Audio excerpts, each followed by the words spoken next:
Ang kadakilaan po ng isang tao ay hindi po nakikita sa paglalantad ng kanyang kadakilaan. Kundi ito ay makikita sa pamamagitan ng ng pagtatago nito at nilalantad lamang sa oras na kailangang ilantad ito.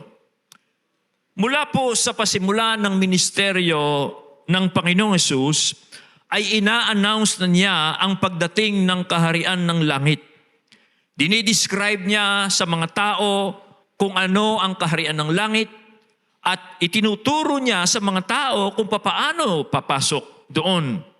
At marami po ang nag-a-anticipate, nag-aantay sa pagdating ng kaharian ng Diyos.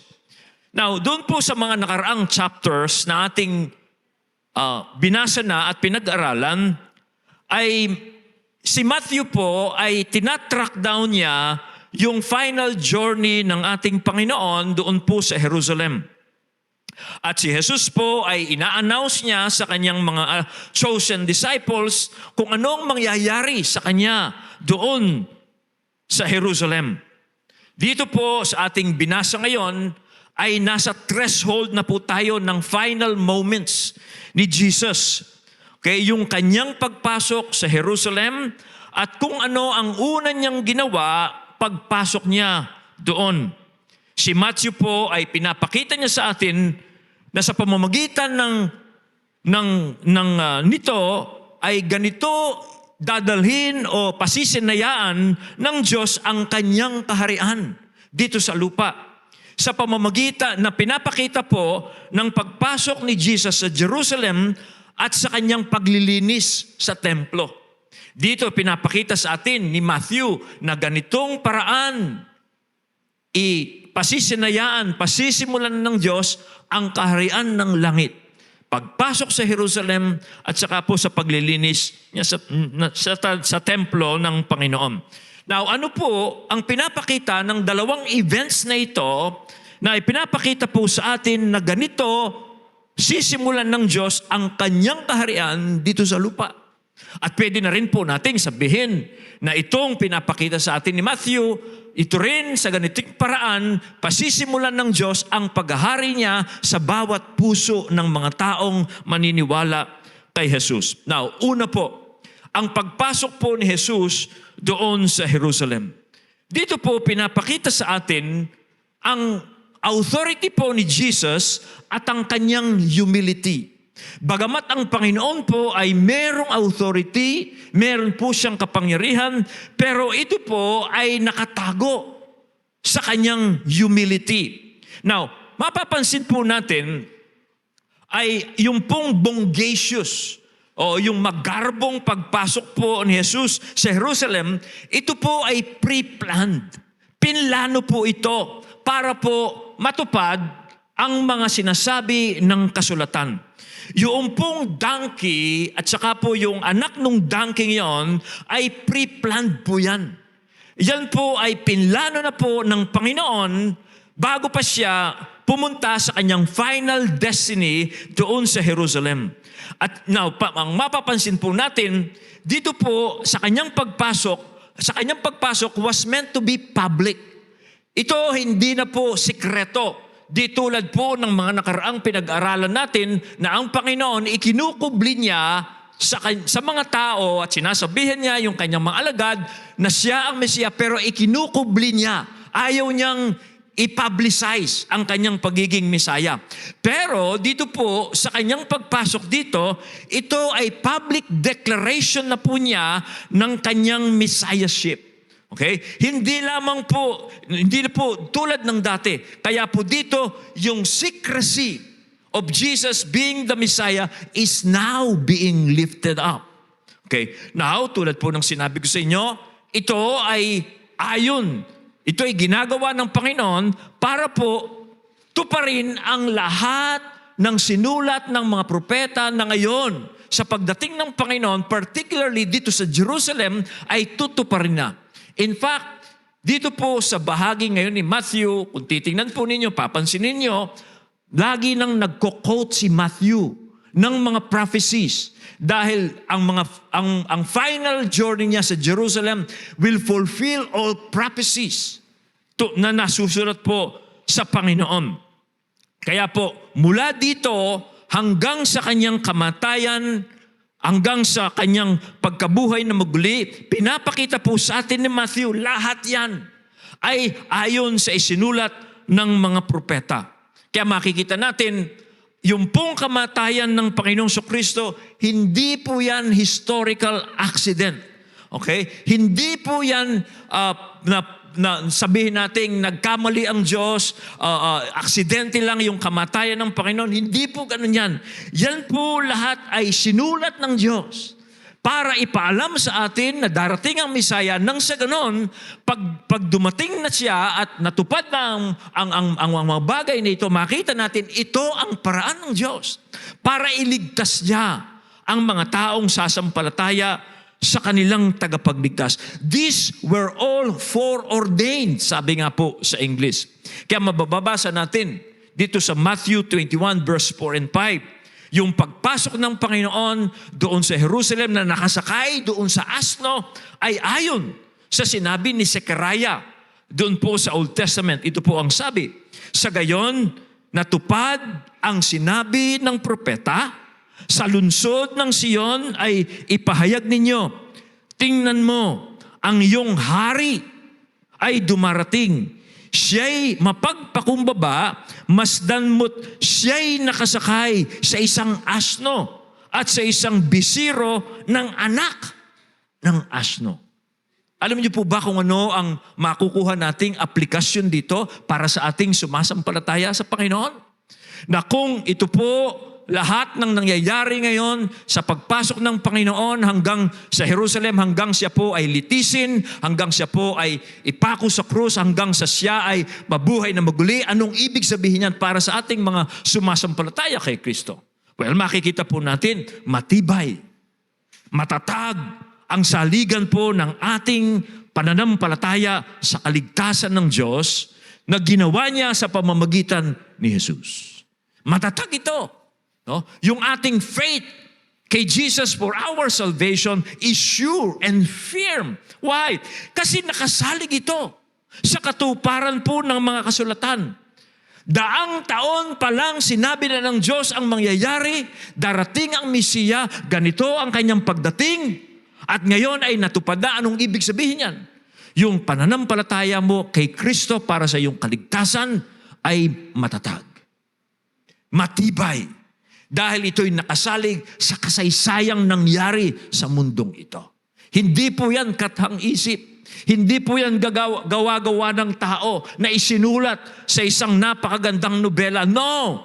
From history, before this happened, hundreds of years, sinabi na ng Diyos yan, ganito ang mangyayari. And nang dumating ang Panginoon, exactly nangyari ito.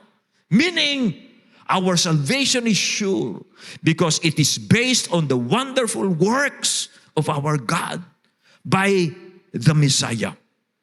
So, isa pa pong amazing sa pagpasok po ni Jesus dun sa Jerusalem, ito pong isang amazing pa dito. Bagamat meron po siyang authority, pansinin niyo, pumapasok siya in humility. Okay? Pumapasok siya in humility. Yan ang mababasa natin. Doon sa verse 5b, sabi niya, tingnan mo, ang iyong hari ay dumarating. Siya'y mapagpakumbaba. Okay? Masdan mo't siya'y nakasakay sa isang asno at sa isang bisiro na anak ng asno. Bagamat may authority, bagamat siya ang Misaya, bagamat siya ang itinalaga ng Diyos na magmamana at maghahari sa lahat ng nilikha ng Diyos, nung pumasok siya dun sa Jerusalem, his authority was shielded in his humility. Okay? Now, noong pong older times, okay, para po ma-appreciate pa natin itong amazing event na ito, okay, noong pong older times, yung po kasing mga asno ay sinasakyan ng mga great people. Pero po, nung pong magsimula ng maghari si Haring Solomon, yung pong mga breed ng mga kabayo ay na-import na. Kaya simula po nung panahon ni Haring Solomon, ay ang mga great people ay nakasakay na sa kabayo. Pero dati, mga asno lang ang sinasakyan nila. Kaya po, nung panahon na ng Panginoon, ang mga sumasakay lang, ang gumagamit lang ng mga asno ay yung mga poor people. No, yung mga dati noon, ang mga dati ganun nga po, no. At ang mga gumagamit lang ng asno ay yung pong mga maglo-load, yung may karga-karga. No? Kung dati, yung asno parang Mercedes mo na yan, bandang huli, naging truck na lang yan. No? Ginagamit na lang yan, pan-load. Okay? Now, pero pansinin po ninyo, ito pong pagpasok ng Panginoon ay parang isang parable. Isang parable po yan na ibig sabihin, bagamat si Jesus ay may authority, He came in humility. Pinapakita, nakasakay sa asno. Okay? Pumasok siya na hindi tulad ng isang conquering king. Hindi siya pumasok din sa Jerusalem, hindi po like a victorious king. Okay? Hindi po tulad ni Alexander the Great. Nakita ko, medyo nag-research ako ng konti, paano pumasok si Alexander the Great nung siya ay pumasok doon sa Babylon. At that time po, ang Babylon, siya ang great city, at noon after ng Babylonian Empire, doon po ay tinalo na siya ng Grecian Empire na pinamumunuan ni Alexander the Great. Now, paano pumasok si Alexander the Great doon sa Babylon? Para ipakita po niya yung kanyang kapangyarihan, para ipakita niyang kailangan siyang irespeto. Sabi po ng kasaysayan, noong 330 BC, pumasok siya sa pamamagitan ng isang magnificent white horse. Ganon siya pumasok. To command authority, to command respect sa kanya dahil siya na ang hari. At that time, pinabagsak niya yung Babylonian Empire. Ganon siya pumasok. Pero si Jesus, pansinin mo, He owns the whole universe. He created everything. And He is appointed to be the possessor and the ruler of all things. Nung pumasok siya sa Jerusalem, doon sa bayan ng Diyos, kung saan sasambahin ng Diyos, pumasok po siya doon po sa pamamagitan ng asno. A symbol of humility. A symbol of walang ka-pride. Tinago niya yung kanyang authority. Doon po makikita natin yung greatness ni Jesus. A great person will not flaunt his greatness. The more a person will hide his greatness, okay, in humility, the more that person is great. That's how great our Lord Jesus is. Kaya po nung pumasok siya, ganun siya. Mga kapatid, alam mo niyo kung bakit po hindi tayo dapat matakot sa paglapit sa Panginoon? I think, isang dahilan yon kung bakit ganito pumasok si Jesus. Para hindi tayo matakot lumapit sa Kanya. Ano kaya kung dumating ang Panginoon in that great white horse, with all His glory, kumikinang ang mukha, kumikinang ang balabal, kumikinang ang kasuotan, palagay nyo, lalapit kayo. No, you will be awed. You will fear Him. Okay? Pero ito po, pumasok siya sa ganung kalagayan. It is to draw us to Himself. Para hindi tayo matakot lumapit po sa Kanya. Kasi, bakit? Isang parable nga po ito. May talinghagan. Because He is coming in peace. He is coming in reconciliation. Ang dala niya ay hindi po giyera. Ang dala po niya ay hindi pananakop. Ito po ang dala niya ay kapayapaan. Pakikipagkasundo ng Diyos sa tao. Kaya isang application natin, yung iba, marami pong tao ngayon natatakot silang lumapit sa Panginoon. Akala nila sila'y hahatulan ng Panginoong Jesus. No! Tandaan niyo, this is like a parable. Jesus came, though He has authority, He was in humility, so that we will not be afraid to come to Him. Because His message is a message of reconciliation. Message of peace, pakikipagkasundo ng Diyos sa taong nagre-rebelde sa Kanya. Parang sinasabi, this is an invitation. Ito ay paanyaya ng Diyos sa sino mang alam niyang nagkasala siya sa Diyos, alam niyang rebelde siya sa Diyos, na ngayon, pinadadala ng Panginoon ang tagapagligtas, ang Misaya, sa isang ganitong mababang kalagayan.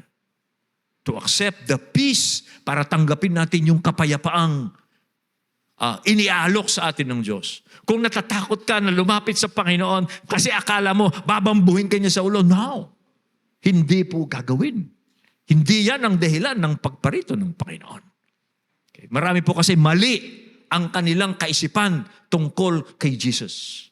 No? So, pero ito po, ganito ang pinapakita sa atin. Alam niyo, anong dapat niyong katakutan? Anong dapat nating katakutan? Yung pong second coming niya. Kasi sa muli niyang pagparito, ang Panginoon, pagdating po niya, hindi na siya magliligtas. Ang ililigtas na lang ng Panginoon sa kanyang muling pagparito, yung mga sumasampalataya sa kanya. Pero yung mga hindi nagsisi, hindi tinanggap yung pakikipagkasundo ng Diyos sa kanila, ngayong time na ito, judgment. Judgment. Yun ang dapat mong katakutan kung hindi ka pa nakipagkasundo sa Diyos. Pero habang may panahon pa, ito ang paanyaya ng Diyos. Coming in peace to Him, na yan po ang pinapakita ng Panginoong Hesukristo. Now, why?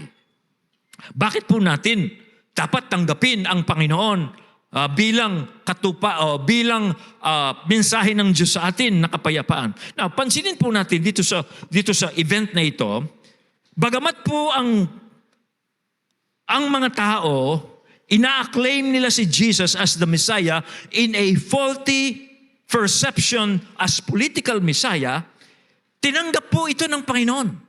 Yung pagbubunyi ng mga tao sa Kanya. Bagamat alam ng Panginoon, faulty, hindi tama ang kanilang perception sa Messiah. Kasi mga Hudyo, ang tingin po nila noon, ang Messiah will be a political one. Ibig sabihin ng political one, pagdating ng Messiah, gagapiin niya ang kanilang mga kaaway na at that time, ang kaaway po ng mga Hudyo ay mga Romano na sumasakop sa kanila. Kaya umaasa sila na pagdating ng Messiah ay tatalunin ng Messiah ang mga Romano, iluluklok siya sa Jerusalem, maghahari siya mula sa Jerusalem hanggang sa buong mundo. Okay? Yun po ang kaisipan nila. Pero bagamat ganun po ang kanilang inaasahan, faulty, yung kanilang perception, tinanggap ng Panginoon ang lahat ng acclamation, pagbubunyi po ng mga tao. Now, hindi po tulad, again, I will draw your attention, hindi tulad nung sa John chapter 6, ng mga tao, nung makita nila yung kapangyarihan ng Panginoon, gusto nilang persahang gawing hari si Jesus. At doon sa John 6 ay tumalilis siya. Iniwasan niya yung mga tao. Pero dito, tinanggap niya. Okay? Tinanggap po niya yung mga pagbubunyi ng mga tao. Why? Because the right time has come. Okay? Ito na ang tamang panahon. At si Matthew po ay vividly dinescribe po niya yung momentous event na ito. Isinalarawan niya in vivid form. Ito po ang sabi ni Matthew. Gusto kong basahin sa inyo. Ito ang sabi niya. Dinala nila kay Jesus ang asno at ang bisiro. At isinapin sa likod ng mga ito ang kanilang balabal at sumakay si Jesus. Maraming naglatag ng kanilang balabal sa daan. Mayroon namang pumutol ng mga sanga ng kahoy at ito'y inilatag sa daan. Nagsisigawan ng mga taong nauna at sumusunod sa kanya. Sigaw nila, purihin ang anak ni David. Pinagpala ang dumarating sa pangalan ng Panginoon. Purihin ang Diyos. Ang tao nagbubunyi. Okay?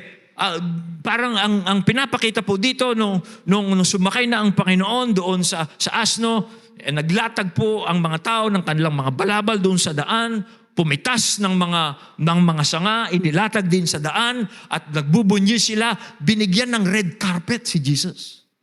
Parang binigyan siya ng red carpet, welcome, doon sa Jerusalem. Now, yung pong salitang Hosanna to the Son of David, Dito po makita natin, pinupuri po nila si Jesus bilang Messiah. Okay? At dito po at the same time, ina-attribute nila kay Jesus ang kaligtasan. Hosanna to the Son of David. Salvation to the Son of David. Yung pong Son of David. Yan ang pangalan ng Messiah. Dahil sabi ng Diyos kay David, isa sa mga anak mo ang luluklok, kapalit mo.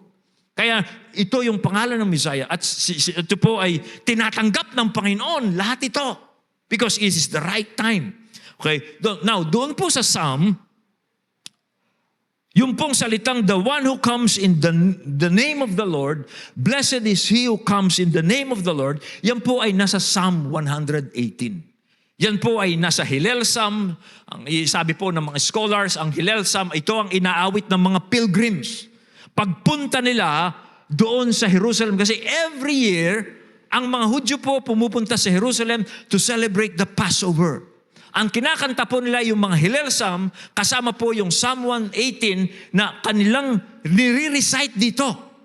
Yung blessed is he who comes in the name of the Lord. At yan po ay tinatanggap ng Panginoon na yan po ay patungkol sa Diyos.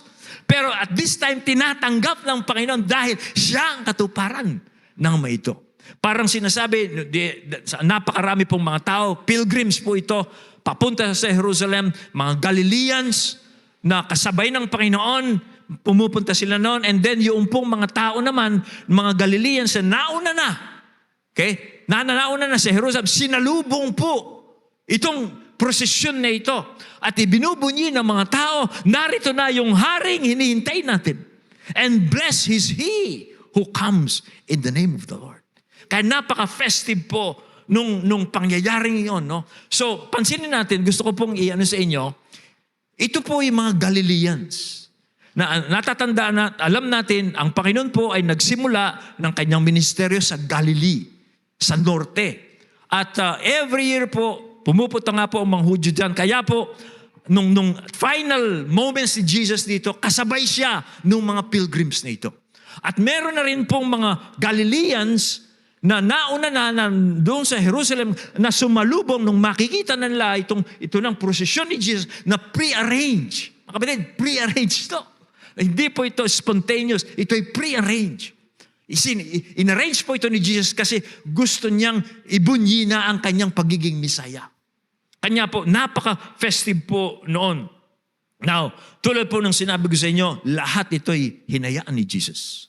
Na dati, ikinukubli niya ang kanyang pagiging Misaya. Pero lahat po dito, tinanggap po niya. Now, the application is this. Christians, are you saved? Yes. Tiyak mo bang ligtas ka? Ikaw na Kristiyano? Definitely. Why? Because your Savior has come. Dumating na ang tagapagligtas mo. Okay? Kung ikaw ay sumasampalataya sa Panginoon, ito ang saligan ng iyong kaligtasan. Na iyong tagapagligtas ay dumating, hindi na niya ikinubli yung kanyang sarili. Alam mo yung isang pagpapasalamat natin sa Diyos dito, hindi na niya ikinubli ang tagapagligtas.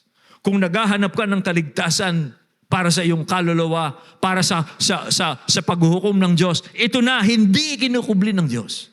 Ipinagbunyi na niya na itong Mesiyang ito na ngayon ay papasok sa Jerusalem, siya yung tagapagligtas. Tayong mga Christians, can we be sure of our faith? Yes, because this is our Savior. Are you looking for a salvation, for a Savior? This is Him. Ito po siya. Now, dun po sa hindi pa mananampalataya, can you be saved? Yes. Kung hindi ka pa sumasampalataya sa Panginoon, ang tanong, gusto mo bang maligtas? At pwede ka bang maligtas? The answer is, definitely. You can be saved. Why? Because you can believe God's Messiah. Ito na siya. Okay? Marami pong tao ngayon, nag-aakala sila na hindi nila kailangan yung tagapagligtas kasi iniisip nila na kaya nilang iligtas yung kanilang sarili sa pagpapakabait. Alam ho ninyo, kung ang iniisip nyo para maligtas ka, magpapakabait ka, you are missing the point of this event. Kung kaya mong iligtas ang iyong sarili, hindi na sana dumating ang Bisaya. Hindi na sana nagsabi ang Diyos na pararatingin niya ang Bisaya. Hindi na sana ganito ang ginawa ng Panginoon kung kaya mong iligtas ang iyong sarili. Ang ibig pong sabihin nito, hindi natin kayang iligtas yung ating sarili. Subukan mo, magpakabait ka. Isipin mo kung gaano mo kailangan yung kabaitan para iligtas ka ng Diyos. At mapapansin mo, habang nagpapakabait ka para maligtas ka, doon mo makikitang hindi ka karapat-dapat maligtas. Kasi hindi ka magiging mabait 100%. Yung pagiging salbahe mo, lalabas pa rin yan. Kaya, binigay yung tagapagligtas para tayo ay iligtas niya. Kung sasampalataya ka na siyang tagapagligtas, maliligtas ka. Yan po ang mensahe pong makikita natin dito. At magpasalamat tayo sa Diyos. Hindi na po itinago ng Diyos ito. Hindi na itinago ng Panginoon. Dahil siya po ang inappoint ng Diyos bilang our Savior. Now, pero hindi po lahat ay excited dito po sa pangyayaring ito. Dahil yung pong mga mamamayan ng Jerusalem, bagamat sila po ay nagkagulo, na-stir po sila, hindi nila sinishare yung enthusiasm po ng mga Galileans na kasama ng Panginoon. Kanya po, yung pong tanong nila sa verse 10, nung pumasok si Jesus dun sa Jerusalem, nagulo yung Jerusalem. Na sinong nandun? Yung pong mga taga-ron talaga na hindi naman taga-Galilea. Kaya nung pumasok si Jesus dito, nagtanong yung mga taga-Jerusalem. Sabi niya, sino bang taong ito na bakit sobra-sobra ang pagbubunyi ng mga tao?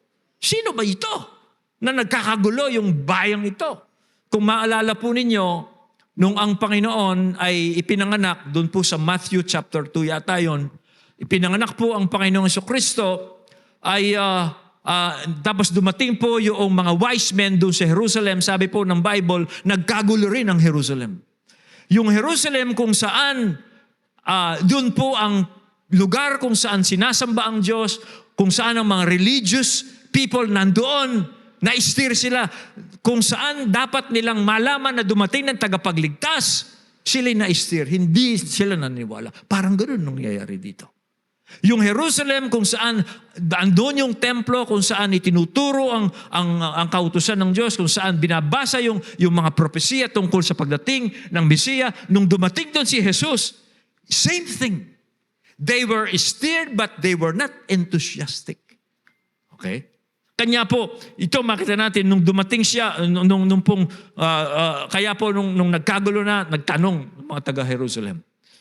Sino po ang nagsabi? Makita natin sa verse 7 kung yung mga taga-Galilea, yung pong nagpakilala kay Jesus kasi sila yung kasama ng Panginoon sa Galilea at doon sa Galilea kung saan nagsimula ang ministeryo ng Panginoon, yung mga taga-Galilea ang nagpakilala sa mga taga-Jerusalem. Okay? Sinabi nila, ito'y si Jesus, ang propetang taga-Nazareth. Yung mga taga-Galilea. Yung mga nakasaksi ng mga ginawa ng Panginoon. Yung mga nakarinig ng mga mensahe ng Panginoong Jesucristo. Mga taga-Galilea. Sila po ang nagpakilala.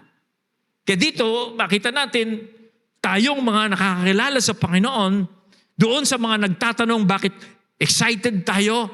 Bakit kayo excited? Bakit kayo nagbubunyi sa Diyos nyo every Sunday? Bakit tayong mga nakakakilala, tayong magpapakilala? Wala pong ibang magpapakilala sa mga hindi nakakakilala, kundi yun lamang nakakakilala. Sino po yun? Yung sumasampalataya, naniniwala na si Jesus ang tagapagligtas. Tayong mga na-excite, nagbago yung buhay, nakita yung pagliligtas ng Diyos, na ngayon namumuhay tayo sa ilalim ng grasya ng Diyos. Yung mga hindi excited dahil hindi nila kilala, ipakikilala natin siya sa kanila. In fact, ito po ang ginagawa natin sa church natin. Salamat sa Diyos doon po sa mga cell group special na nangyayari. Ang daming mga bisita. Ang purpose po natin dito is to share and preach to them the message of salvation. Ganon din po sa ating simbang gabi. No? Simbang gabi po, ganon din ang ating purpose. Mag-aanyaya tayo ng mga tao na hindi pa alam ang paraan ng pagliligtas ng Diyos. Aanyayahan po natin sila sa 4 na gabi para ipahayag natin sa kanila ang mabuting balita ng pagliligtas ng Diyos. Ano niyo kung bakit? Kasi hindi nila alam. Hindi nila kilala. Hindi nila alam ang paraan ng pagliligtas ng Diyos. Sa isip po ng mga taong hindi Kristiyano, maliligtas sila sa pamamagitan ng pagsisikap nila sa sarili nilang gawa. Kung maliligtas po ang tao sa sarili niyang gawa, hindi na kailangang dumating si Jesus. Kahit na minsan meron ding mga Kristiyano na iniisip nila, maliligtas sila, tatanggapin sila ng Diyos pag nagpakabait sila. Ngayong Kristiyano na ako, magpapakabait na ako para patuloy akong tanggapin ng Diyos. Hindi po. Tayo'y tinatanggap ng Diyos dahil lamang po sa biyaya ni Kristo. Yung biyaya ni Kristo na atin pong tinatanggap pag tayo sumampalataya sa Panginoon, yan po, dyan tayo tinatanggap ng Diyos. Kanya po, napakahalaga po nitong pangyayaring ito. Now, sasummarize muna natin itong first major point po natin, then I will go to the next major point. So ganito po, dinala ng Diyos ang kanyang paghahari sa lupa. Sa pamamagitan po ng authority ng Messiah na dinisplay niya in humility. Dahil ang mensahe is a message of peace and reconciliation. Para po, dun po sa mga maniniwala na alam nilang rebelde sila sa Diyos, ang Diyos ay nag-aanyaya sa kanila ng pakipagkasundo. At yan ang dalang mensahe ng Panginoon. Now, I want to transit to my next major point. Meron pa pong another aspect ang pagdating po ng Panginoon. Tulad po na i-establish niya ang kaharian ng Diyos, ang pangalawang aspect po ng pagdating ng Panginoon na makikita natin doon sa pangalawang bahaging binasa natin, yung paglilinis niya sa templo. Dito po, as another parable, parang parable po ito, ay ang pag-establish po ni Jesus sa rule ng Diyos, sa paghahari ng Diyos, doon po sa templo. That is again a parable. Okay? Na kung papaanong ang Panginoon dumarating siya para establish niya ang kingdom of God by a message of peace. Yung pong paglilinis niya sa templo, it's another kind of parable na dito ang Panginoon, ini-establish niya ang kingdom of God by the cleansing of the temple. Now, yan po ang nakikita kong pwede nating kuha ng katuruan dyan. Kung si Jesus po ay pumasok sa Jerusalem riding on a donkey, showing His humility, is a parable because His message is a message of peace and reconciliation to God. Yung pong cleansing of the temple is also a parable, showing that God is zealously desiring His rightful place in every person's heart. Okay. Ano ba yung templo? Diyan sinasamba ang Diyos. At bakit pinapakita dito? Yan din ang gusto ng Diyos. Na sa bawat tao, gusto ng Diyos maghari siya. Now, tingnan po natin yung pangalawang pangyayari dito, Jesus cleansing of the temple. Now, I want to show you this. Si Matthew po, immediately, sinunod po niya ang paglilinis ni Jesus dun sa templo pagpasok niya sa Jerusalem. Marami pong scholars ang nagsasabi, si Matthew sinusunod niya si Mark. Sinusunod niya yung Gospel of Mark sa kanyang pagsusulat ng kanyang ebanghelyo. Now, kung titingnan mo naman si Mark po ay idinilay muna niya ang paglilinis ng Panginoon sa templo pagdating niya sa Jerusalem. Magbabasa natin kay Mark na pumasok si Jesus dun sa templo at dahil gabi na, tumingin-tingin lang siya, paggabi na noon, kaya umalis na siya at natulog doon sa Betania na sinabi ni Matthew ay pagkatapos na iba naman kay Matthew. Now si Matthew naman, pinakita niya na pagpasok ni Jesus doon sa Jerusalem, in a triumphant procession, immediately si Jesus pumasok sa templo at nilinis niya yung templo. So doon hindi niya sinunod si Mark. Now, ang tanong, bakit? Kasi dito, ine-emphasize po ni Matthew dito kung ano ang isa pang gawain ng Bisaya. Hindi lamang siya nagdadala ng message of peace, kundi pinapakita niya ang isa pang gawain ng Bisaya ay ilalagay niya ang tunay na pagsamba kung saan dapat sambahin ang Diyos. Kaya po, anong nangyari? Dito po makita natin na kaiba ang ipinakita niyang kaamuan dito sa templo. Kung nung siya'y pumasok sa Jerusalem, maamo siya, pero dito, pagpasok niya sa templo, parang nawala ang kaamuan ng Panginoon. Well, ano ang nangyari? Well, sabi po sa Bible, pumasok si Jesus sa templo at ipinagtabuyan niyang palabas ang lahat ng nagtitinda at namimili roon. Ipinagtataob niya ang mga mesa ng mga namamalit ng salapi at ang mga upuan ng mga nagtitinda ng kalapati. Parang nagwala si Jesus, pero hindi siya nagwala. Okay? Medyo self-controlled pa rin po ang Panginoon. No, nung mapapansin nyo, iba yung itsura niya dito. Okay? In fact, sa John chapter 2, verse 17, sinabi po ni John doon, "Zeal for your house consume me."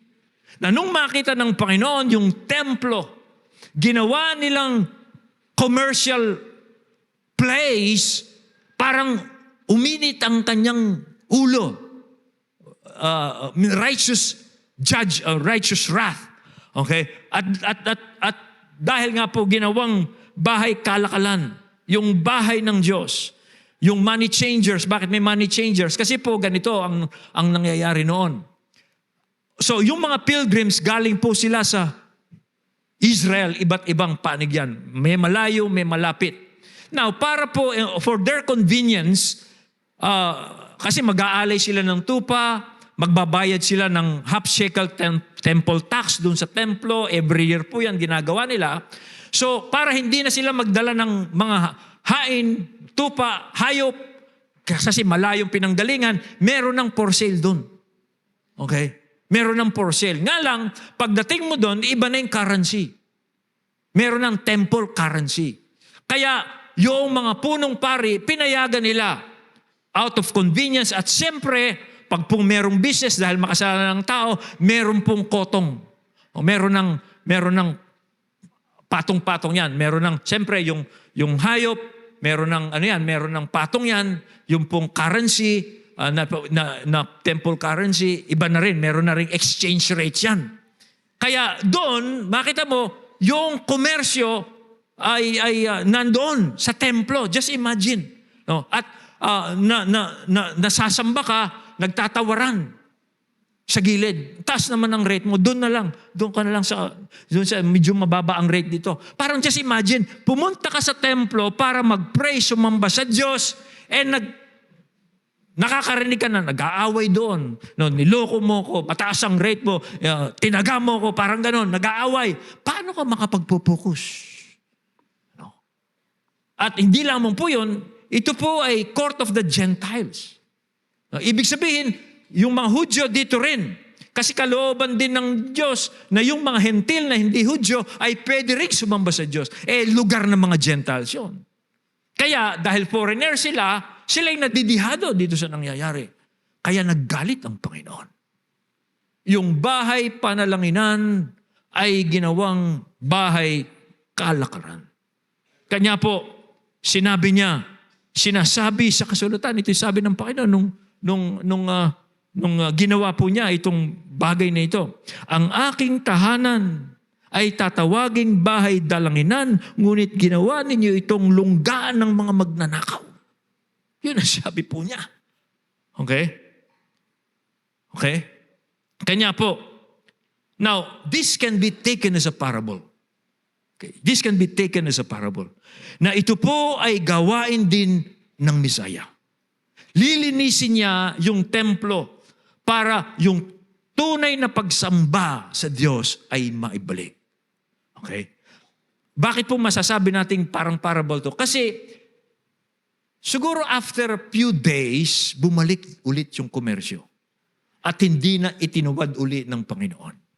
Gusto lang niyang ipakita ang isang role ng Messiah is to put God in His rightful place. Okay? Bakit mahalaga yan? Yes, this is the message. Yes, peace and reconciliation ang dalang mensahe ng Messiah. Pero matapos nating tanggapin yung peace and reconciliation at forgiveness ng Diyos, gusto naman ng Diyos na umupo siya sa trono ng buhay ng taong pinatawad niya. Nakita niyo yung message yan? Yes! Peace, reconciliation ang dala niya. Pero pagkatapos tinanggap ang pagpapatawad, pakipagkasundo ng Diyos, gusto ng Diyos umupo siya. Doon sa luklukan, doon sa trono ng taong pinatawad niya. Okay? Bakit po ganyan? Well, babalik ka sa Genesis. Sa Genesis po, matapos bumagsak ang tao sa pagkakasala, pinalitan na po ng tao ang Diyos sa kanyang puso. Ang Diyos dapat ang sinasamba ng tao, pero nung bumagsak na ang tao sa pagkakasala, ipinalit na po ng tao sa kanyang puso ang ibang bagay kasi inalis na niya ang Diyos. Inuna na niya ang kanyang karir, inuna na niya ang kanyang pamilya, inuna na niya ang kanyang business, kung ano-ano pa ang ipinalit niya.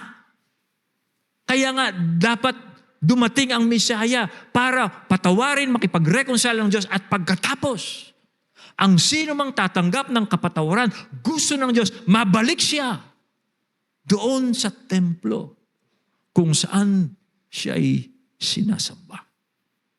Nakita ko natin yun. Nakita natin.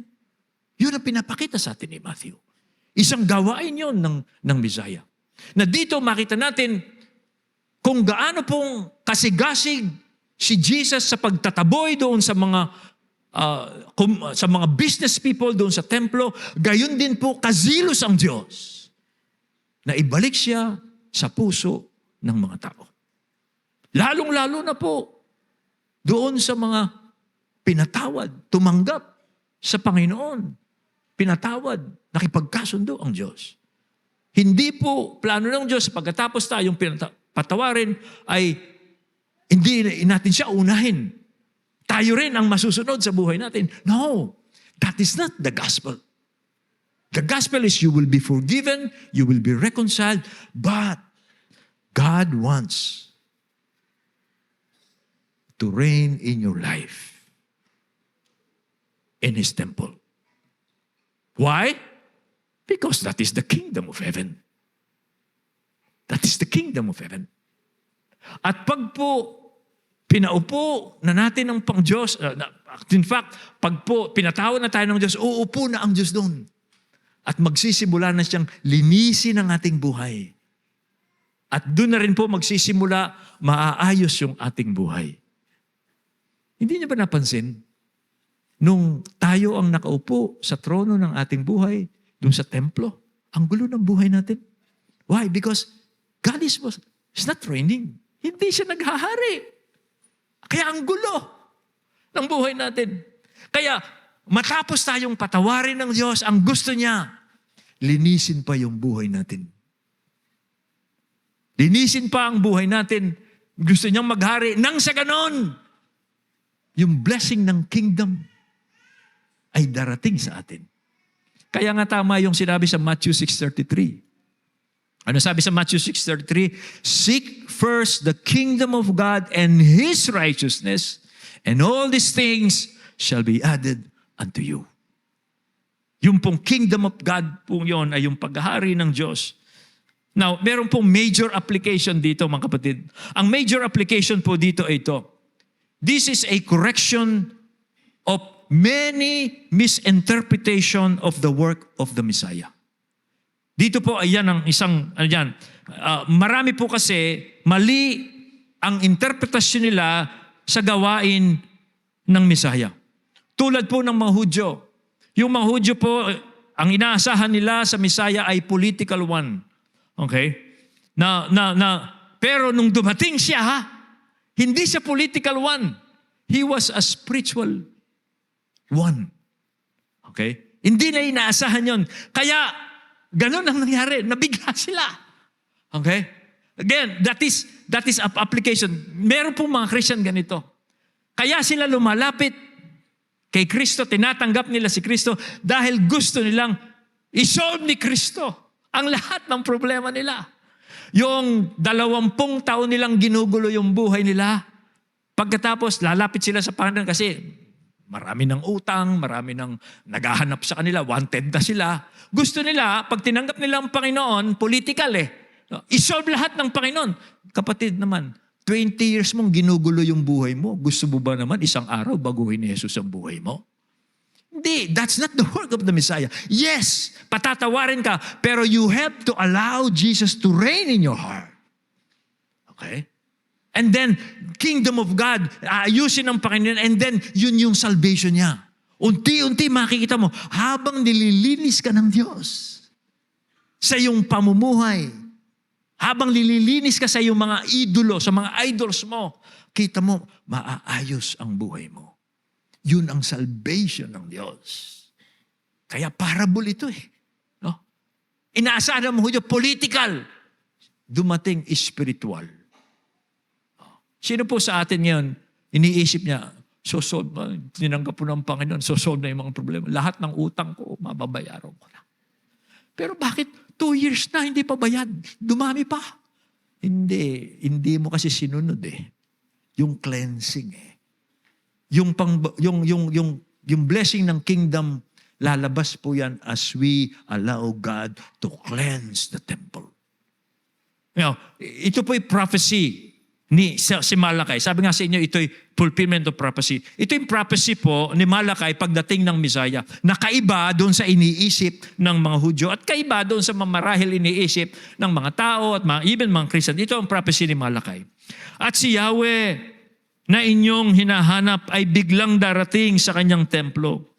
Darating ang pinakahihintay ninyong sugo at ipahahayag ang aking tipan. Ngunit, sino ang makakatagal pagdating ng araw na yon? Sino ang makakaharap kapag napakita na siya? Para siyang apoy na nagpapadalisay sa bakal at parang sabon na may matapang na sangkap. Darating siya at maupong tulad sa isang tagapagdalisay ng pilak. Dadalisayin niya ang mga anak na lalaki ni Levi, katulad ng ginto at pilak, at sa pamagitan nito ay magiging karapat-dapat ang kanilang handog kay Yahweh. Nakita niyo ang prophecy ni Malakay? Inihintay niyo siya, pero pagdating niya, mabibigla kayo. Ang gagawin niya, sasabunin niya kayo. Okay? Iwa-washing machine niya kayo. Okay? Lalantayin niya kayo. That's the work of the Messiah. That is the kingdom of God. Kaya po mga kapatid, anong application natin dito? Marami po ang lumalapit kay Jesus for their problems to be solved. But when He comes, He will cleanse our hearts. It's because God will have to reign. And then, if we are allowing Him, we are following Him to cleanse our hearts, we will see His salvation. Matthew 6:33, seek first the kingdom of God and His righteousness, and all these things shall be added unto you. Okay. Sino po sa atin ang ganito? Kailangan nating i-correct yung ating pananampalataya kay Jesus so that you can see His salvation. Now, another amazing thing about this Messiah, yung pong pagpapagaling niya doon sa mga bulag at mga pilay doon sa templo. This is interesting. Alam niyo kung bakit? Kasi doon sa Old Testament, yung pong nakakaalam sa inyo ng kwento ni David noong sila'y papasok na doon sa Jerusalem, ay tinutuya si Haring David. Nung papasukin nila ang Jerusalem, tinutuya sa nung mga Jebusite nandoon. Sabi nila, maging yung mga bulag at mga pilay, hindi mo sila kayang paalisin dito. Kaya anong ginawa ni David? Tinalo niya po ang Jerusalem, kaya sinabi po, may kasabihan, yung mga bulag at yung mga pilay, huwag silang papasok sa templo ng Diyos. That was David. Pero anong nangyari? Nung dumating yung son of David, itong son of David, yung pong mga pilay at yung mga pilay, bulag, ano sinabi ko? Bilay na yata sinabi ko. Ano? Yung mga bulag at saka mga pilay, parang bilay na sinabi ko doon. Okay. Pansinin nyo, lumapit sila sa Panginoon. Tinanggap sila ng Panginoon. Pinagaling sila. Dito makita natin, a man greater than David is here. Because he's the Messiah. Gawain niya ng Messiah. Okay? Now, ang most Jewish authorities daw po, hindi nila pinapayagang yung mga pilay, yung mga bulag, yung mga bingi, yung mga pipi, na mag-offer doon sila, doon sa harapan ng Diyos. Pero dito papansin nyo, si Jesus po, tinanggap niya itong mga taong ito. Okay? Because a person greater than the temple is here. This is the Messiah. Now, again, tulad po ng pagpasok niya doon sa Jerusalem, dito po sa pagpasok niya sa templo, yung mga religious leaders na supposedly tatanggapin siya ay nagalit.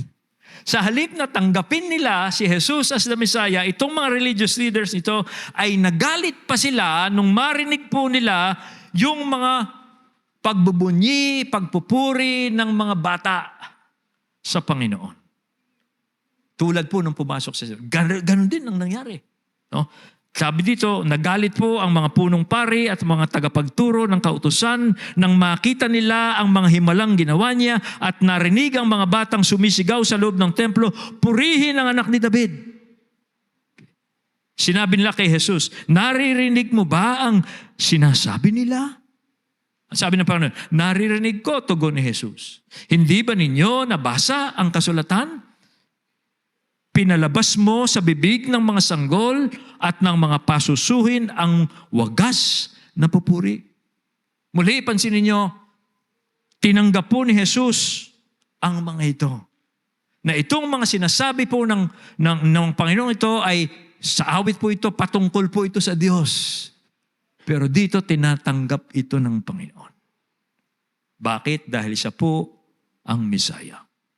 Now, lastly po, sino po ang makakakita ng Messiahship ni Jesus? Dito makita natin. Sino ang makakakita ng tagapagligtas? Sino po? Well, dito makita natin yung pong mga mapagpakumbaba. Hindi po yung mga sophisticated na tao. Ito pong mga bata, pansinin nyo, narinig lang nila ang sigawan ng mga tao na ito ay anak ni David. Inulit lang nila ang kanilang naririnig. And eventually, ito pong mga batang ito, they have arrived at the truth that truly Jesus is the Messiah. Because wala silang ere-ere eh. Hindi lang sophisticadong tao eh. Hindi po tulad ng mga religious leaders, ayaw nilang tanggapin. Itong mga nangyayaring ito ay nakasulat sa kasulatan.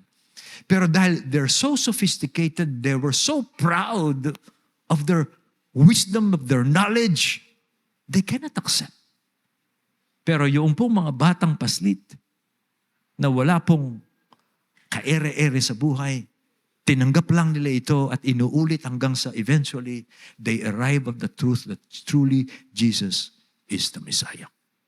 Kaya, sila yung maliligtas. Sila po ang iligtas ng Diyos.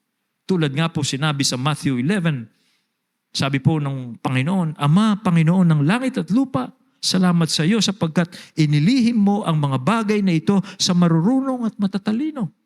At inihayag mo naman sa mga may kaloobang tulad ng sa bata. Oo, Ama, sapagkat ganoon ang nais mo.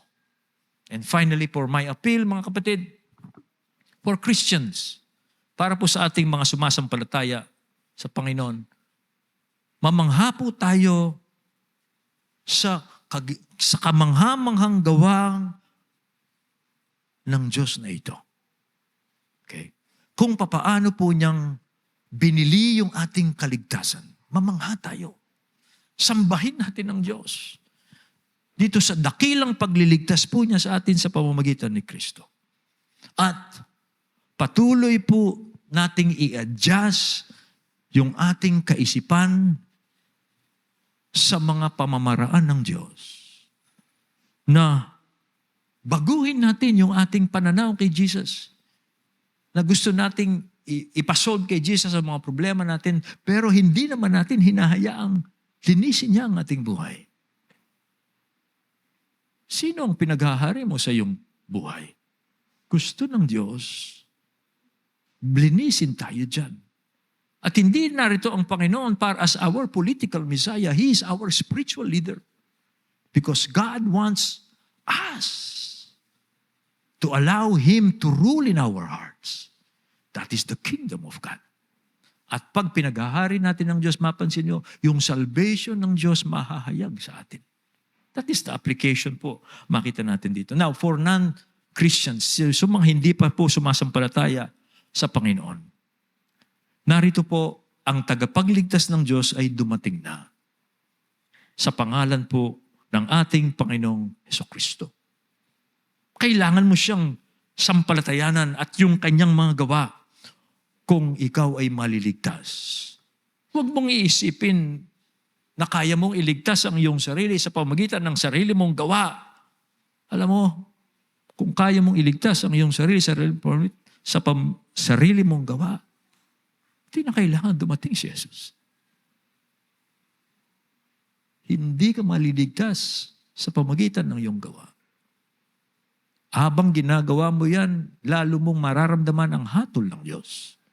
Pero tandaan mo, ang pagdating ni Jesus ay kapayapaan, reconciliation, pakipagkasundo. Kung maniniwala ka sa kanyang tagapagligtas, tatanggapin mo ito. Kapayapaan, kapatawaran, pakipagkasundo. And then you allow Jesus to rule in your hearts. Doon pong mahahayag yung pagliligtas ng Diyos sa iyong buhay. Tayo pong lahat ay tumayo, tayo manalangin.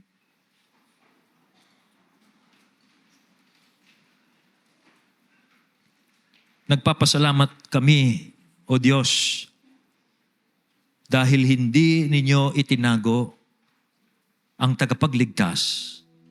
Inihayag ninyo siya at hindi na niya sinikreto ang kanyang pagdating.